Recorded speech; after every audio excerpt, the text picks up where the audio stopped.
Supreme Court nominee Amy Coney Barrett presented her opening statement today before the Senate Judiciary Committee. This was the first of 4 days of Supreme Court nomination hearings. Tomorrow, she'll start answering questions from lawmakers.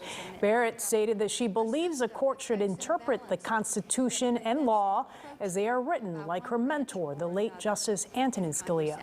And even before Barrett spoke a word today, lawmakers are already split on her confirmation. So joining us now to talk a little bit more about the hearing and the confirmation process is Christopher Schmidt. He's professor at Chicago-Kent College of Law and co-director of the Institute on the Supreme Court of the United States. Hello to you. Can you hear us?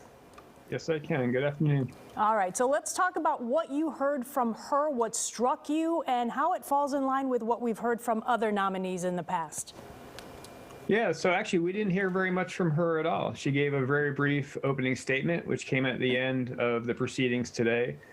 It was just a few minutes long. It was a discussion of herself. She talked a lot about her family. She talked some about her education, her experience clerking on the Supreme Court with Justice Scalia. She talked a little bit about how she approached judging, but we didn't really get a lot from Judge Barrett today. We're going to hear a lot more from her in the coming days. She said courts are not designed to solve every problem, nor should they be. What does that tell you about her judicial philosophy?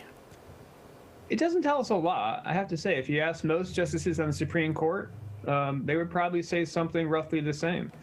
Courts are limited in what they can do. Most of the policy making should be done by the elected branches, by Congress, by our state legislatures, by city councils. And the courts have a crucial role to play, but they shouldn't be having a leading policy role. So I don't know that that's a particularly controversial line. I think it's one most nominees would probably say some version of. For sure, she's trying to signal something with that statement, which is that suggesting that perhaps courts may at certain times be going too far, and that she has a view of the courts being perhaps more limited than some other nominees might suggest. But just as a general summary of her view of judging, I don't think that's a particularly controversial line. All right, so as you look ahead at the next 3 days, what are you looking for? What should we expect to hear from lawmakers when it comes to questions that they may have for her?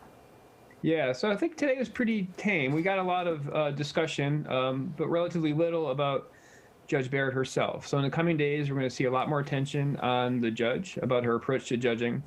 And we're also going to see her pressed on specific issues, right? There's a lot of issues out there that people want to hear her talk about, including the Affordable Care Act, Roe versus Wade and the right to abortion, potential litigation coming out of the 2020 election. So there's a lot of big issues out there that the court might be considering in the coming years, and people are going to want to press her on some of those topics. You alluded to it. The Supreme Court is scheduled to hear arguments on the Affordable Care Act November 10th. Democrats have been suggesting that Barrett will likely undermine that law as well as abortion rights. But isn't predicting what a judge will do, especially a Supreme Court justice, really an inexact science? John Roberts, for example, has surprised us at times. Oh, absolutely. Whenever you hear a very strong prediction about how justice is going to come out on a specific case, it goes beyond what we can really tell. Justices, they can be unpredictable, and particularly if you're talking about a single case. It's just hard to know exactly where justice will come out. You can make general predictions about how they might rule, right? You can make general predictions about how she might rule on cases involving, say, the Second Amendment right to bear arms, perhaps having to do with abortion rights, but it's a little harder to say exactly what she'll do, particularly in a particular case. So there's a lot of discussion about this upcoming Affordable Care Act case and about what she might do in that case. To be honest, the issues in that case are quite complicated, and I'm not quite confident on exactly how she'll come out in that particular case. But we can say that she certainly is going to approach these issues very differently than the person she's replacing, who's Justice Ruth Bader Ginsburg. Yep. Okay. Thank you so much, Christopher Schmidt, for talking to us today on day 1 of 4 days of hearings. We appreciate it. Thank you.